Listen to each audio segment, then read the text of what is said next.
সবাইকে স্বাগত জানাচ্ছি এটি নিউজের সিনেমা বিষয়ক নিয়মিত আয়োজন বক্স অফিসে। আপনাদের সাথে আছি আমি অর্পা হাসান।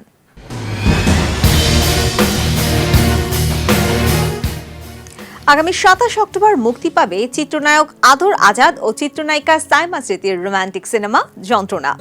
আব্দুল্লাহ জহির বাবুর গল্পে সিনেমাটি পরিচালনা করেছেন নির্মাতা আরিফুর জামান আরিফ। পর্দায় সাইমা ছাড়াও আদরের নায়িকা হিসেবে রয়েছেন মানসী প্রকৃতি। স্মার্ট মাল্টিমিডিয়া প্রযোজিত সিনেমাটির সঙ্গীত পরিচালনা করেছেন রাষ্ট্রীয় পুরস্কারপ্রাপ্ত সঙ্গীত পরিচালক ইমন সাহাব। সঙ্গীতায়োজন করেছেন রবিন ইসলাম। আমার নাম ওয়াসিম বারি শান্ত, মার্শাল আর্ট ইন্সট্রাক্টর। সিনেমায় আরও অভিনয় করেছেন শতাব্দী ওয়াদুদ, ডন, বরদা মিঠু, আশরাফ কবির, সোহেল রশিদ, গাঙ্গুয়া জাহিদ, পারভেজ সুমন, শেখ স্বপ্না, পারভিন আক্তার, তনামি হক সহ আরও অনেকে। আমার হাতের মুঠোয়। আর আজ শুধু স্বপ্ন একটাই, দেশটাকে মিজানের গ্রাস থেকে মুক্ত করা।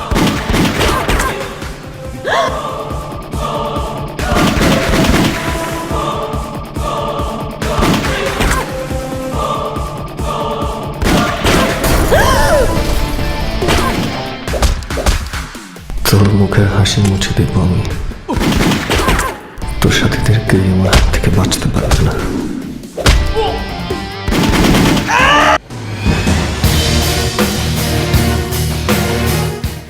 দর্শক, দেখে এলাম যন্ত্রণা সিনেমার চমৎকার একটি অংশ, যে সিনেমাটি মুক্তি পেতে যাচ্ছে আগামী ২৭ অক্টোবর। আজকে আমরা আমাদের স্টুডিওতে আমন্ত্রণ জানিয়েছি এই সিনেমার মুখ্য চরিত্র এবং বর্তমান সময়ের তরুণ জনপ্রিয় অভিনেত্রী সাইমা স্মৃতি। কেমন আছেন আপু? ভালো আছি, আপনি ভালো আছেন? জি, ভালো আছি। আপনার সিনেমা তো কয়েকদিন পরেই মুক্তি পেতে যাচ্ছে, কেমন অনুভূতি?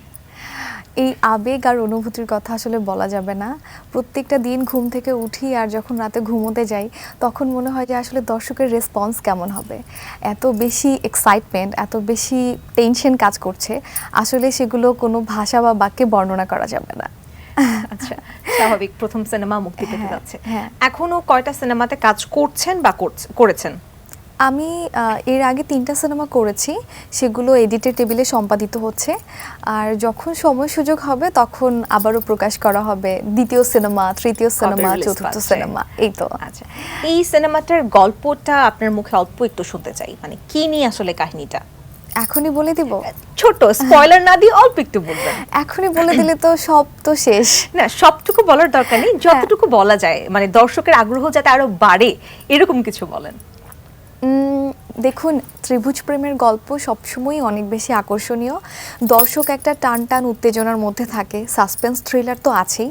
সো কোন আসলে হিরো কার কাছে যাবে, কার সাথে মিলন হবে, শেষ পর্যন্ত ওর সাথে ওর কী হচ্ছে না হচ্ছে, টানা প্রণয় একটা, এর মধ্যে দিয়েই তো আসলে যায়। সো ত্রিভুজ প্রেমের গল্প সবসময় অনেক বেশি দর্শকের কাছে মানে আকর্ষণীয়, এতটুকুন বলতে পারি।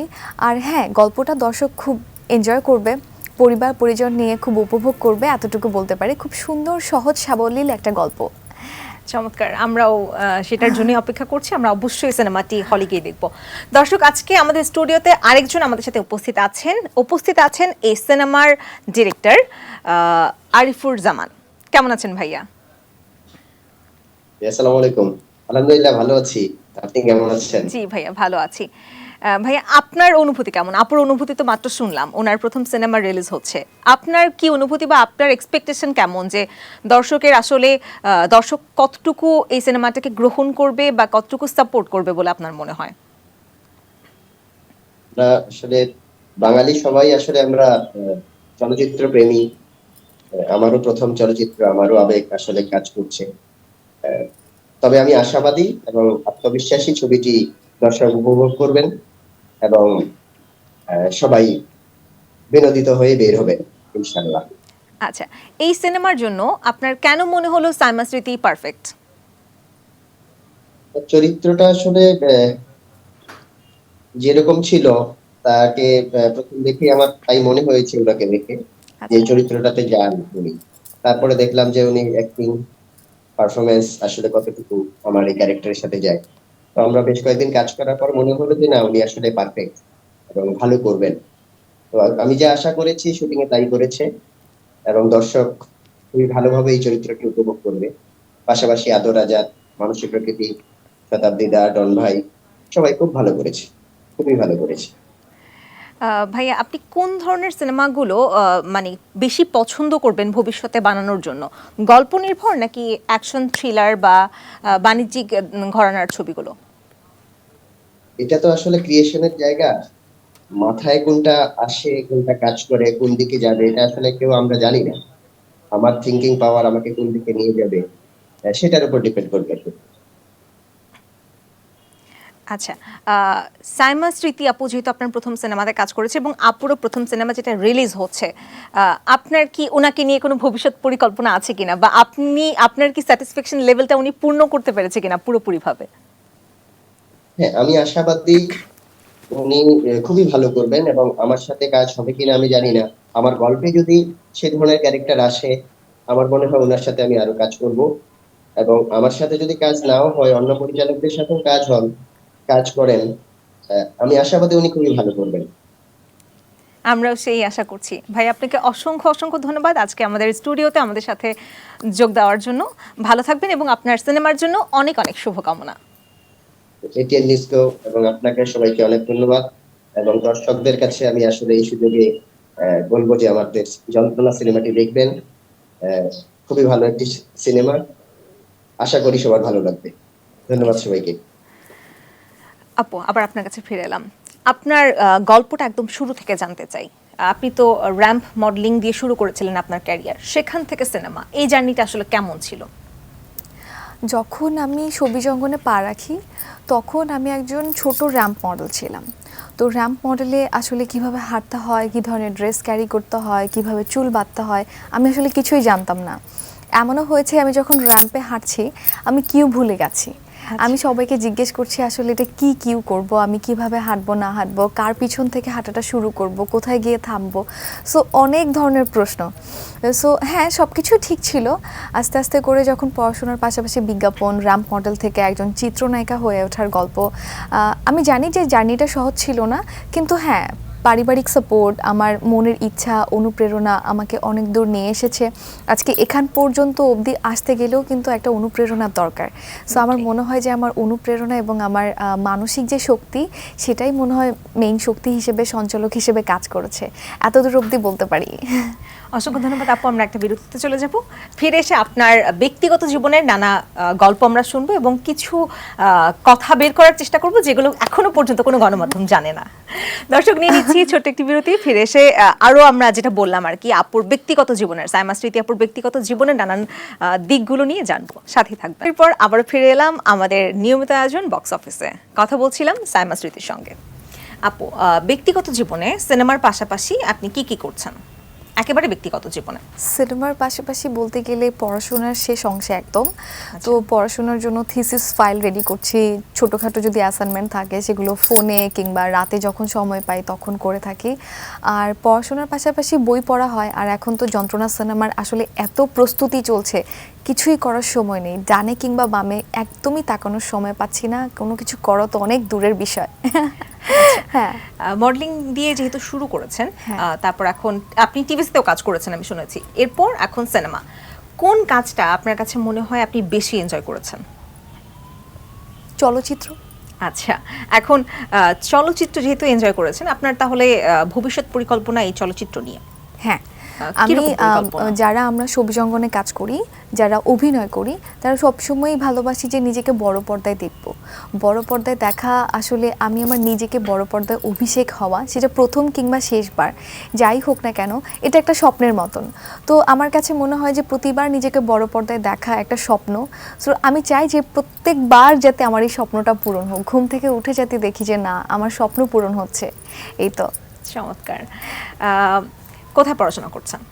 আমি একটা প্রাইভেট ইউনিভার্সিটিতে বিবিএ পড়াশোনা করছি, মার্কেটিং নিয়ে। আচ্ছা, এই সিনেমা, তারপর মডেলিং, এখন পড়াশোনা, তিনটাকে মার্জ করছেন কি করে? খুব ঝামেলা হচ্ছে না? মানে মনে হচ্ছে না কোনো একটাতে কম ফোকাস করা হয়ে যাচ্ছে বা কোনোটাতে বেশি দিচ্ছি? তো এই ব্যালেন্সটা কিভাবে করছেন? আর এটাতে পরিবারের সাপোর্ট কতটুকু আছে? হ্যাঁ, পারিবারিক সাপোর্ট অনেক বেশি, অ্যান্ড পারিবারিক সাপোর্ট আছে বলেই আমি অনেক ভাগ্যবান যে এরকম একটা পরিবার থেকে বিলং করে আমি মিডিয়াতে কাজ করছি। তার পাশাপাশি পড়াশোনা শেষ করতে হচ্ছে, বাসায়ও নোটিশ দিয়ে দিয়েছে যে না তোমাকে পড়াশোনা শেষ করতে হবে, তুমি যাই করো না কেন। সো মনের ইচ্ছা শক্তি নিয়ে যে সব দিকে মার্চ করা, এটা একটু মাঝে মধ্যে কঠিন হয়ে যায়, কিন্তু কঠিন রাস্তাকেও মাঝে মধ্যে একটু সহজ করে নেওয়াটা আমার কাছে মনে হয় যে না, এটাও একটা খুব ইন্টারেস্টিং, এটাও আমার কাছে হ্যাঁ এটা একটা আর্ট। আর এটাও আমার কাছে মনে হয় যে না, এটা তো একটা আগ্রহ যদি দিয়ে থাকি, এই আগ্রহটাই আমাকে আরো বেশি আগ্রহী করে তুলবে। এক্স্যাক্টলি, মানে স্বপ্নের জন্য আসলে ব্যালেন্স বা একটু কষ্ট তো নিতেই হয়। হ্যাঁ হ্যাঁ, সত্যি কথা। আচ্ছা, এই যে আপনার নতুন সিনেমা রিলিজ হচ্ছে, প্রথম সিনেমা রিলিজ হচ্ছে, সিনেমা করতে গিয়ে তরুণ অভিনেত্রী হিসেবে কি কি ধরনের প্রতিবন্ধকতা আপনি ফেস করেছেন বলে আপনার মনে হয়? ধরুন একটা কথা বলি, যদি প্রতিবন্ধকতার কথা বলি, সেটা প্রতিদিনই আসছে। যেমন হচ্ছে অনেকেই বলছে যে একটু বুঝে বুঝে কাজ করো, আবার দেখা গেল যে আমরা তো মেয়ে মানুষ, আমাদের বয়স সময়সীমা একটু কম হয়ে থাকে স্ক্রিনে। সো এই দর্শনীয় ব্যাপারটা হচ্ছে যে আমি কতটুকু কতদিন ধরে রাখবো, দর্শককে ধরে রাখা, এবং পাশাপাশি নিজের পছন্দ মোতাবেক কাজ তো সবসময় ব্যাটে বলে বনবে না। সো সব কিছু মিলিয়ে একটা মনের মধ্যে যুদ্ধ, সব কিছু মিলিয়ে একটা প্রতিবন্ধকতা সবসময় ঘুরপাক খায়। এই তো, তারপরেও আমি বলবো যে যে প্রতিবন্ধকতার কথা আপনি বলেছেন, যে হ্যাঁ সিনেমাতে আসার আগে সবাই একটু চিন্তা করে আসে, আমি তো হুট করে চলে আসলাম, এটাই আমার কাছে মনে হয় যে আচ্ছা ঠিক আছে ভবিষ্যতে কি হবে, কারণ ভবিষ্যৎ আমরা সবাই জানি যে অনিশ্চিত। তারপরেও একটা ইচ্ছা শক্তি বা আশা স্বপ্ন সবসময় একটা নিশ্চিত পথে ধাবিত করে। সো আমি জানি না কি হবে, দেখি কি হয়। আচ্ছা আপু, আমরা ছোট একটা বিরতির পর আবার আপনার কাছে ফিরে আসছি। ঠিক আছে দর্শক, এই পর্যায়ে নিয়ে নিচ্ছি আরো একটি ছোট বিরতি, ফিরছে এখনই। এরপর আবারও ফিরে এলাম আমাদের নিয়মিত আয়োজন বক্স অফিসে। আপু, এবার একদম ব্যক্তিগত জীবনে যদি যাই, এই পর্যন্ত সিনেমাতে আসার আগে কতগুলো প্রেমের প্রস্তাব পেয়েছেন এবং সিনেমাতে আসার পরে কতগুলো পেয়েছেন? আসলে মানে যখন অভিনেতা অভিনেত্রী তরুণ বয়সে সিনেমাতে চলে আসে, তাদের এই ধরনের প্রবলেম কিন্তু খুব ফেস করতে হয়, আমরা জানি, শুনেছি। আপনি এরকম কিছু ফেস করেছেন কিনা? আমি এখন পর্যন্ত এরকম ফেস করিনি, কিন্তু আমার বন্ধু বান্ধব যারা কাজ করে তারা প্রায় দেখি যে আসলে প্রেম ভালোবাসা এবং ক্যারিয়ার সামলাতে গিয়ে মাঝে মধ্যে নৌকা উল্টে যায়। আপনার এখনো পর্যন্ত এই ধরনের প্রবলেম ফেস করা লাগেনি?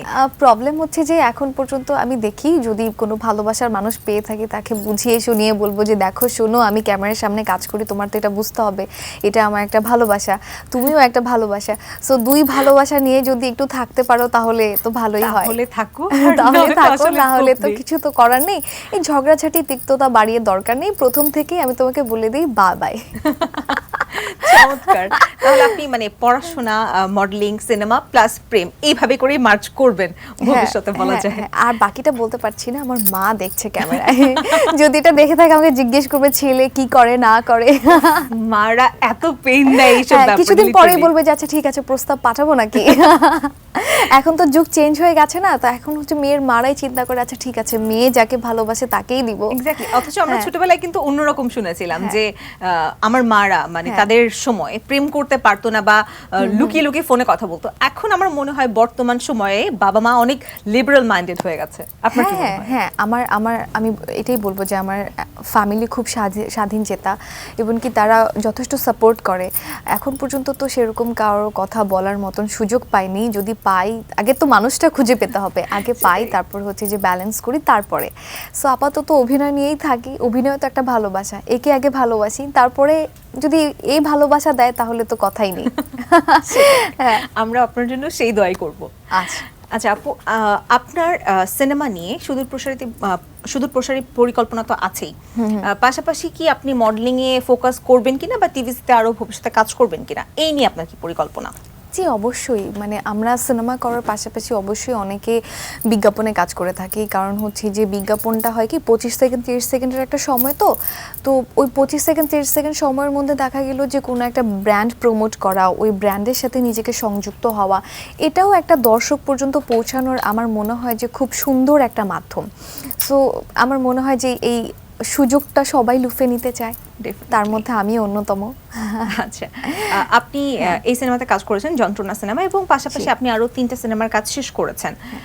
আপনার কাছে কি মনে হয় কমার্শিয়াল সিনেমাগুলোতে আপনি বেশি এনজয় করছেন কাজ করতে, নাকি গল্প নির্ভর কোনো সিনেমা হলে সেটা বেশি এনজয় করবেন? প্রত্যেকটা কমার্শিয়াল গল্পই কিন্তু একটা গল্প রিলেটেড। ডেফিনেটলি, কিন্তু আর- হয় না মানে একেবারে উপন্যাস ভিত্তিক বা একটু ভিন্ন ঘরানার গল্পগুলো যেগুলো হ্যাঁ, নিয়ে আসলে মানুষজন হয়তো বা এরকম এক্সাইটেড থাকে না, কিন্তু আসলে কাজ করে একটা প্রশান্তি পাওয়া যায়। জি জি। এরকম কিনা, মানে এরকম হলে হ্যাঁ, আমি যেহেতু ক্যামেরার সামনে কাজ করি, তো আমার কাছে মনে হয় যে গল্প নির্ভর গল্পগুলো কিন্তু হয় যে অনেক মানুষ দেখে থাকে না, কিন্তু হ্যাঁ ওইটা হয়তো বা অ্যাওয়ার্ডের জন্য বা একটা নির্দিষ্ট পরিমাণ দর্শক সেটা দেখে থাকে, অ্যান্ড ওই দর্শক সবাই হবে না, যেটা আমি আশা রাখতে পারি। আর কমার্শিয়াল গল্পগুলো হয় কি যে হলে গিয়ে দেখতে গেলে অনেক এনজয় করে, যেমন হচ্ছে যে দর্শক হাততালি দিচ্ছে, দর্শক হল থেকে বের হয়ে বলতেছে যে আপু আপনার কাজটা অনেক ভালো হয়েছে। সো দুটোর ভালোবাসা দুরকম ভিন্ন। হ্যাঁ, আমি দুটোতেই কাজ করতে আগ্রহী, দেখি সামনের পথ চলা কি হয়। ইনশাআল্লাহ। আপু আপনার জন্য অনেক অনেক শুভকামনা এবং আপনার সিনেমার জন্যও পাশাপাশি অনেক শুভকামনা, এবং আমরা সবাই আমাদের টিম নিশ্চয়ই আপনার এই সিনেমাটি হলে গিয়ে দেখব। ভালো থাকবেন, অনেক শুভকামনা। ধন্যবাদ। দর্শক, এই ছিল আজকের আয়োজনে। আশা করছি আপনাদের অনেক ভালো লেগেছে এবং আপনাদের ভালো লাগলেই আমাদের সার্থকতা। দেখা হবে পরবর্তী পর্বে। সেই পর্যন্ত সবাই ভালো থাকুন, সুস্থ থাকুন, আর 27 অক্টোবর অবশ্যই হলে গিয়ে যন্ত্রণা সিনেমাটি আপনারা সবাই দেখবেন। ধন্যবাদ।